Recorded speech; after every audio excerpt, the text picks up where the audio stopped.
Story: Lord Scurlock and Morten discuss the news. The study in Lord Scurlock's estate was quiet, the shadows in the room stretching long as the fire flickered low. Morten sat with the latest edition of the Blade Chronicle, the weight of the news settling over him like a storm cloud. He shook his head, half amused, half concerned, before tossing the paper onto the table. He glanced up at his master. "Morten, Scurlock, have you seen this? The Assumption Church attacked, and now the Circle of Flame linked to it. Makes you wonder how deep their roots really go in this city. And the crows, well, they're in the thick of it now, aren't they?" Lord Scurlock looked up from his glass, his usual poise betraying an edge of concern. The events unfolding in Doskvol had caught his attention, particularly the growing influence of the crows and the startling revelations about the Circle of Flame. He took a slow sip from his drink before setting it down with a deliberate calm. "Lord Scurlock, I've seen it. It's hardly surprising, Morten. The Circle of Flame, hiding in plain sight at Assumption Church. Bold, even by their standards. And if this comes to light, if it's confirmed, it will rattle the city. The news could tear through Doskvol like wildfire, a criminal faction running a religious institution. Do you see the implications of that?" Morten leaned back in his chair, folding his arms. The idea was unsettling, but the bigger picture was becoming clearer with every word he read. "Morten, and it's strange, isn't it? Even with all this violence, the crows, trying to protect civilians, being seen as the lesser evil. A witness says, even if the crows were involved, I saw one of them, maybe more, standing between the fighting and the people. They were trying to protect the civilians. Funny, that. Lord Scurlock.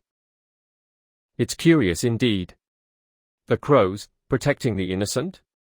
It makes one wonder if they are trying to brand themselves as something else. Maybe they want to make sure they are seen as the saviors of Doskvol, not just the troublemakers. But you're right, Morten. That's the game they are playing. There's a fine line between villain and hero in Doskvol, and they know it. But it's their alliance with the Schoollanders that I worry about, Ilara Voss vouching for them. That's no small thing." Morten's eyes flickered to the fire. He wasn't too concerned about the crows, or the Circle of Flame, for that matter. His thoughts were more focused on the future, on what was about to happen in Doskvol. "Morten, I don't see why you're so worried about the crows. They're a problem, sure, but a manageable one. The real issue, Scurlock, is the rising star of Captain Merrick Ishtar. He's already made a name for himself in the Imperial Police, hasn't he? A man like that, with the backing of the Espiritors and the military, he could clean up this city. He could rid us of all these gangs. Maybe it's exactly what Doskvol needs. Lord Scurlock, and that, Morten, is exactly what concerns me." Lord Scurlock's voice had a darker edge as he leaned forward, his eyes narrowing. "Lord Scurlock, I've been watching Captain Ishtar's rise with more than a little unease. Don't misunderstand me. I see the appeal of a man who can bring order, but what's his real goal? If he wins the governorship, he could make life very difficult for everyone in our circle. The man's got a reputation for efficiency and ruthlessness. His work with the Imperial Police and his involvement in Jerome Valeska's arrest made him a hero in the eyes of the public. He's a clean slate, and Doskvol loves a clean slate. But do you really think he'll stop at ridding the city of the Circle of Flame and the crows? No? He'll go further." Morten shook his head, unconcerned. "Morten, you're overthinking it, Scurlock. If he can clean up the city, what's the problem? Things are getting worse by the week. Gangs are at each other's throats, and Dava has done nothing but make backroom deals with the criminal underworld. We need someone who can step up. It doesn't have to be so complicated." "Lord Scurlock, it's very complicated, Morten. You think Merrick Ishtar will stop at cleaning up the streets? No, he'll want to consolidate power. And if he does, if he becomes the governor, it'll be an entirely different city. His military tactics, his order, it won't be long before those who are used to pulling the strings in the shadows are stripped of their power." Lord Scurlock paused for a moment, considering the weight of what he was saying. Then he quoted directly from the article, his voice low but certain. Lord Scurlock. If Dava is not found and brought in for questioning before election day, Captain Ishtar will likely be elected by default, as he remains the only candidate still in the running. If that happens, it will mark a dramatic shift in the city's political landscape. Ishtar will have the full weight of the law behind him, and the rest of us. We'll be under his scrutiny. Morten leaned forward, his eyes wide. Morten, are you saying we should fear him, then? That's a bit much, isn't it? He's just a man, Scurlock. With all his talk of law and order, that's exactly what we need. The city's overrun with crime. If we don't get a handle on things, we'll all be in danger. Even you, my lord. Lord Scurlock's gaze hardened. Lord Scurlock, you don't understand, Morten.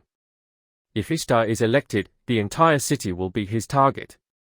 Every faction, every criminal group, ours included, will be hunted like rats in a cage.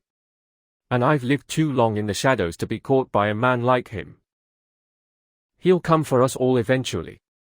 You might think this is about cleaning up the city, but it's not. It's about power. He wants it all. Morten looked down, pondering Scurlock's words.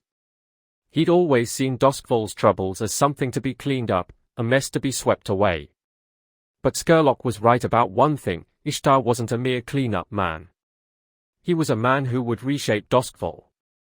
And no one, not even the powerful Lord Scurlock, could predict what that would mean for them. Morten. So what do we do then, Scurlock?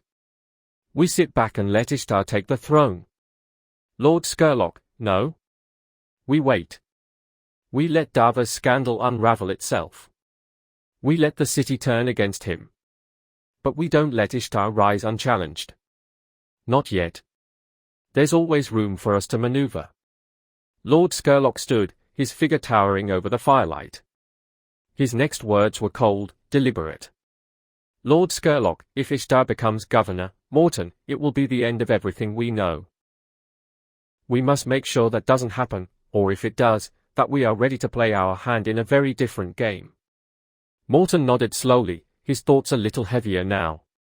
He had underestimated the stakes, but Lord Scurlock had a way of making everything seem more significant. Morten, I understand, my lord. We wait. But we'll be watching.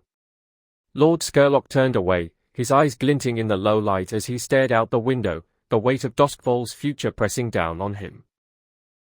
Lord Scurlock, yes, Morten. We wait, and we prepare.